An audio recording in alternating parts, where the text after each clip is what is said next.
இந்த வாட்ச் மட்டும் பெண்டன் நான் பார்க்க ஒரு எபிசோட் கூட பார்த்ததில்ல சின்ன வயசுல. இப்பதான் பார்க்க சமீபத்துலாம் பார்த்தே ஆரம்பிச்சேன். பெண்டன் பின்னாடி மயில் பறக்குதுங்க, ஆசா இருக்கு. அப்படியே அந்த மயில நான் போட்டது கேட்டவா?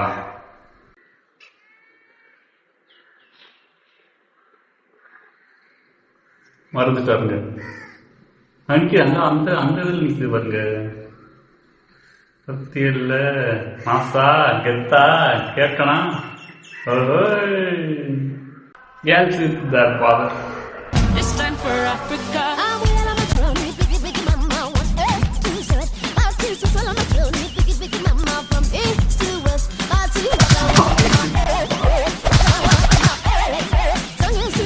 ஒரு ஆண்மகனும் தன் தந்தையிடம் வாங்கிய அடி எதற்காக? எதுக்கு காரணமே இருக்காதுங்க. என்ன மயில்